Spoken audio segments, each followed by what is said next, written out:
Hi മക്കൾ, നമുക്ക് ഇനി 9ാമത്തെ ക്വസ്റ്റ്യൻ കിടക്കാം. ഇത് ആക്ച്വലി ആപ്ലിക്കേഷൻ ഓഫ് ഇന്റഗ്രൽസ് എന്ന ചാപ്റ്ററിൽ എപ്പോഴും ചോദിക്കുന്ന ഒരു ടൈപ്പ് തന്നെയാണ്. നമ്മുടെ ഏരിയ എന്ന ആ ഒരു റീജിയൻ ഉണ്ടല്ലോ, ആ റീജിയനിൽ ഒരു ക്വസ്റ്റ്യൻ ആണ്. നമുക്കൊന്ന് വായിച്ചു നോക്കാം. The area of the region bounded by the curves ആയിരിക്കുക എക്സ് ഇൻറ്റു 1 + y² = 1. ഒന്നാരാ എക്സ് ഇൻറ്റു 1 + y² = 1. രണ്ടാമത്തെ ആരാ y² = 2x. ഈ രണ്ട് കർവുകളും തമ്മിൽ ഉണ്ടാക്കുന്ന ഏരിയ ബൗണ്ട് ചെയ്ത ഏരിയ നമുക്ക് കാണാം. ഓക്കെ, ഇതാണ് ക്വസ്റ്റ്യൻ. ഓക്കെ, അപ്പൊ പക്ഷെ ഒരു പ്രശ്നമുണ്ട്. ഇത് നമുക്ക് വളരെ ഈസി ആയിട്ട് അറിയാം. y² = 4ax ടൈപ്പ് ആണ്. അപ്പൊ റൈറ്റ് വേർഡ് പരാബോളയാണ്. അപ്പൊ അത് ഞാൻ വരച്ചിട്ടോ. ഇതാണ് y² = 2x. നമുക്ക് എല്ലാവർക്കും അറിയുന്നതാണ് അല്ലെ, റൈറ്റ് വേർഡ് പരാബോളയാണ്. പക്ഷെ എന്താ പ്രശ്നം? എടാ, ഈ കാണുന്നതിന്റെ ഫിഗർ എനിക്ക് അറിയില്ല.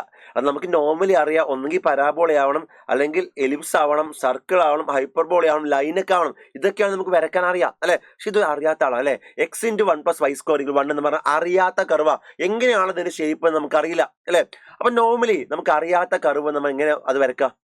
അറിയാത്ത ഒരു കർവ് എന്നാൽ നമുക്ക് കുറച്ച് പോയിന്റ് അപ്ലൈ ചെയ്തിട്ട് ആ പോയിന്റ് കൊടുത്ത് ആ പോയിന്റ് എന്ത് ചെയ്യുക, കൂട്ടി വെച്ച് നമ്മൾ ലൈൻ വരക്കല് ചെയ്യുക, കർവ് വരക്കല് ചെയ്യുക അല്ലെ. അങ്ങനെയെങ്കിൽ ഇതെങ്ങനെ വരിക? ഇതപ്പം ഒന്ന് അനലൈസ് ചെയ്യണേ. എക്സ് ഇൻറ്റു 1 + y² എന്താ 1 അല്ലെ. ഇത് അനലൈസ് ചെയ്യുമ്പോൾ ആദ്യം നിങ്ങൾക്ക് അറിയുന്ന കാര്യം എന്താ? ഇവിടെ വൈന്റെ ഒരേ ഒരു ടേം ഉള്ളൂ. വൈന്റെ ടേം ആരാ? y² അല്ലെ. അപ്പൊ y² മാത്രം ഉള്ളൂ എന്ന് പറഞ്ഞാൽ എന്താർത്ഥം മക്കളെ? y² ആകുമ്പോഴേ ഞാൻ വൈക്ക് +2 കൊടുത്താൽ അത് 2² 4 ആവില്ലേ. വൈക്ക് -2 കൊടുത്താലും -2² എന്താ 4 അല്ലേ. അതായത് +y-ലും -y-ലും ഒരേ ഗ്രാഫില് വരിക. ഒന്ന് ആലോചിച്ചേക്കളാ. ഞാനേ y2 കൊടുത്തു. y2 കൊടുത്താൽ ഇതിന്റെ ഗ്രാഫ് x എന്ന് വരിക. y2 ആയാൽ x, y² 4 അല്ലേ. 4 + 1 5 അല്ലേ. 5 ഇങ്ങോട്ട് 1/5 അല്ലേ. അപ്പൊ x എന്താ 1/5. എടാ, y -2 ആയാലും 1/5 എന്നല്ലേ വരിക. കാരണം y² ആകും -2² 4 ആവില്ലേ. അതിന്റെ അർത്ഥം എന്താ? +y-ക്കും -y-ക്കും ഒരേ ഗ്രാഫല്ലേ വരിക അല്ലെ. അതായത് +y-ല് ഏതാണോ ഗ്രാഫ് ഇങ്ങനെയാണെങ്കിൽ ആ ഗ്രാഫ് തന്നെ ഇവിടെയും വരിക അല്ലെ. അപ്പൊ +y-ല് ഇങ്ങനെയാണെങ്കിൽ -y-ലും എന്താ ഇതന്നെ വരിക അല്ലെ. ഇനി +y-ല് ഇങ്ങനെയാണെങ്കിൽ -y-ലും അതന്നെ വരിക. ഓക്കെ, അതായത് ഇവിടെ നിങ്ങൾ മനസ്സിലാക്കുന്ന കാര്യം, എന്താണോ ഗ്രാഫ് +y ഉള്ളത് അതന്നെ -y-ല് വരിക. അതന്നെയാണ് ഈ കേസിൽ y² = 2x അല്ലെ. y² = 2x y² അല്ലെ. ഈ +y-ലുള്ള ഈ ഗ്രാഫ് തന്നെയല്ലേ ഇവിടെ ഉള്ളത്. അതിന് മിറർ ഇമേജ് അല്ലേ ഇവിടെ ഉള്ളത്. ആ സെയിം ഗ്രാഫാ അല്ലെ. അതായത് എന്താ വെച്ചാൽ ഇവിടെ ഏതാണോ ഗ്രാഫ് ഉള്ളത് അതിന്റെ മിറർ ഇമേജ് ആണ് ഇവിടെ വരിക. ഓക്കെ, അതാണ് നമുക്ക് ഇവിടെ അറിയേണ്ട കാര്യം, ഏറ്റവും ബേസിക്. അപ്പോൾ ഞാൻ ഇവിടേക്ക് ഗ്രാഫ് വരക്കേണ്ട ആവശ്യമുണ്ടോ? ഇല്ല. +y-ലെ ഗ്രാഫ് മാത്രം വരക്കുക. അതന്നെ എവിടേക്ക് വരിക? -y-ലേക്ക് വരിക. അതാണ് അവിടെ അറിയേണ്ട ഐഡിയ. ഓക്കെ, അങ്ങനെയെങ്കിൽ ഞാൻ ഗ്രാഫ് വരക്കാണ്. എക്സ് ആരപ്പോടെ 1/1 + y² അല്ലേ. ഓക്കെ, അങ്ങനെയെങ്കിൽ y0 ആകുമ്പോ x എന്താ വരിക? y0 ആകുമ്പോ x 1 അല്ലേ. സോ y0 ആകുമ്പോ x 1. അപ്പൊ 1,0 എന്ന പോയിന്റിലൂടെ പാസ് ചെയ്യും. 1,0 എവിടെ അല്ലേ വരിക? ഓക്കെ, അത് ഓക്കെ. ഇനി വേറൊരു കാര്യം വെച്ചാലേ, എടാ ഇവിടെ 1 + y² ശരിക്കും 1/x അല്ലേ. അതായത് x 0-ലേക്ക് പോകുമ്പോൾ അത് ഇൻഫിനിറ്റിയിലേക്കല്ലേ പോവാ അല്ലെ.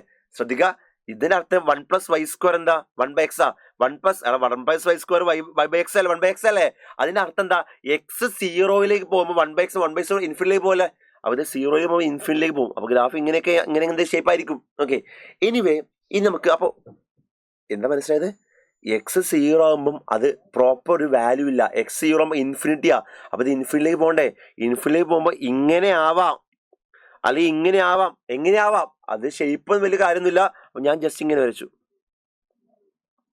ഓക്കെ, അപ്പൊ അതന്നെയല്ലേ ഇവിടെ വരിക അല്ലെ. റീസൺ എന്താ? x 0 ആകുമ്പോൾ ഫംഗ്ഷൻ ഇൻഫിനിറ്റിയിലേക്ക് പോവാം അല്ലെ. അപ്പൊ x 0 ആകുമ്പോൾ ഇൻഫിനിറ്റിയിലേക്ക് പോകും. ഓക്കെ, ദെൻ അതന്നെ ഇവിടെ കാരണം എന്താ? y² ആണ്. സോ +y-ലും -y-ലും ഒരേ ഗ്രാഫ് വരിക. ഓക്കെ, അങ്ങനെയെങ്കിലേ ബൗണ്ട് ചെയ്ത ഏരിയ ഇതല്ലടാ അല്ല മക്കളെ. എടാ, ആ ഏരിയ കാണാനേ ഞാൻ ആദ്യം ഈ ഏരിയ കണ്ടുപിടിച്ചിട്ട് ഡബിൾ ചെയ്താ പോരെ അല്ലെ. സോ ഞാൻ A1 കാണണേ. സോ A1-ന്റെ ഡബിൾ ആണ് നമ്മൾ ആൻസർ വരിക. ഓക്കെ, ഞാൻ സിമ്പിൾ ആയിട്ടേ ഈ A1 കാണാൻ ഇത് ഏരിയ ഞാൻ y-ആക്സിലേക്ക് എടുത്താലേ, ശ്രദ്ധിക്കുക, y-ആക്സിലേക്ക് എടുത്താല് ഇതിന്റെ ലെഫ്റ്റത്തെ ഏരിയ ഈ ടോട്ടൽ ഏരിയ അല്ലേ അല്ലെ. അതിന്നേ ഇതിന്റെ ലെഫ്റ്റത്തെ ഈ ഏരിയ കുറച്ചാ പോരെ അല്ലെ. എനിക്ക് വേണ്ടത് ഈ A1 എന്ന ഏരിയ ആണ്. എന്ത് ചെയ്യാ? ഇതിന്റെ ലെഫ്റ്റിലേക്കുള്ള ഈ ടോട്ടൽ ഏരിയ എടുക്കുക. അതിന് ഇതിന്റെ ലെഫ്റ്റിലേക്ക് ഏരിയ കൊടുക്കാൻ പോരെ. അത് ഏരിയ ബിറ്റ്വീൻ കർവ്സ് അല്ലേ. അപ്പൊ വൈ ആക്സിലേക്ക് ആകുമ്പോഴേ ഏരിയ ബിറ്റ്വീൻ കർവ്സ് എന്ന് പറഞ്ഞാൽ right curve minus left curve അല്ലേ. അപ്പൊ right curve minus left curve ചെയ്താൽ മതി. അതിനു മുമ്പേ ഈ പോയിന്റ് കാണാം അല്ലെ. ഈ പോയിന്റ് എന്ന് പറഞ്ഞാൽ ഈ കാണുന്ന രണ്ട് കർവ് കൂട്ടിമുട്ടുന്ന പോലെ അല്ലേ സോൾവ് ചെയ്യുക അല്ലെ. അപ്പൊ എങ്ങനെ വരിക? ഒന്നാരാ എക്സ് ഈക്വൽ ആരാ 1/1 + y². രണ്ടാമത്തെ ആരാ y² = 2x.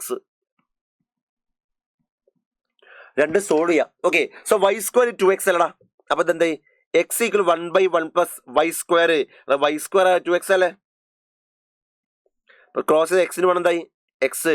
2x എക്സ് എന്താ 2x² = 1 അല്ലേ. അപ്പൊ എന്താ 2x² + x - 1 എന്താ 0 അല്ലെ. അപ്പൊ എക്സ് എന്താ വരിക -b + or - √b² - 4ac/2a. എന്താ -1 + or - √9 3 അല്ലേ /4.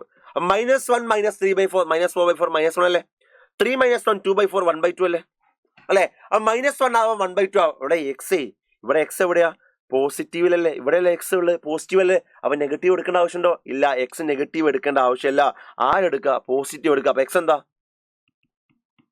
1/2 അല്ലെ. അവിടെ എക്സ് 1/2 ആകുമ്പോൾ y² 2x അല്ലേ. y² ആരാ 2x. y² എന്താ 2 × 1/2 അല്ലെ. സോ y² 1 അല്ലടാ. y എന്താ +or -1 അല്ലെ. എന്തുകൊണ്ടാണ് രണ്ട് y കിട്ടാൻ കാരണം? എടാ ഒരു y ഇവിടെ ഉണ്ടല്ലോ. ഒന്ന് ഇവിടെ ടച്ച് ചെയ്യുന്നുണ്ട്, ഒന്ന് ഇവിടെ അല്ലേ അല്ലെ. സോ ഇവിടെ +1 ആണ്, ഇവിടെ എന്താ -1 ആണ്. അപ്പൊ x 1/2 ആണ്, ഇവിടെ എന്താ +1. ഇവിടെ x 1/2 ആണ്, y എന്താ -1 അല്ലെ. അങ്ങനെയെങ്കിൽ ഞാൻ ആദ്യം ഈ a1 എന്ന ഏരിയ കാണാണ്. a1 എന്ന ഏരിയ ആണ് എന്താണ് ഇന്റഗ്രൽ എവിടെ മുതൽ എവിടെ വരിക y ആക്സിലേക്ക് ആയതുകൊണ്ട് y അല്ലേ എടുക്കുക. എവിടെ മുതൽ എവിടെയാ y 0 മുതൽ 1 വരെ. കാരണം y ആക്സിലേക്ക് ആയതുകൊണ്ട് y എടുക്കാം 0 to 1. Right curve minus left curve dy. So integral 0 to 1. എന്താണ് എക്സ് റൈറ്റ് കർവ്? മക്കളെ റൈറ്റ് കർവ് ഏതാ? ഇതല്ലേ എന്റെ റൈറ്റ് കർവ്.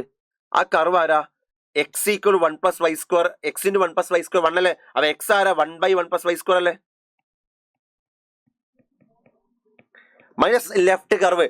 ലെഫ്റ്റ് കർവ് ആരാ? ലെഫ്റ്റ് കർവ് എന്ന് പറഞ്ഞാൽ ആരാടാ? ഇതല്ലേ എന്റെ ലെഫ്റ്റ് കർവ്, ദിസ് വൺ അല്ലെ. അതാരാ y² 2x അല്ലേ. അപ്പൊ x y²/2 അല്ലേ. x എനിക്ക് വേണ്ടത് x എന്താ y²/2 ആണ്. ഇന്ത്യ എടുത്താൽ what is ഇന്ത്യയിൽ 1/1 + y² tan inverse y.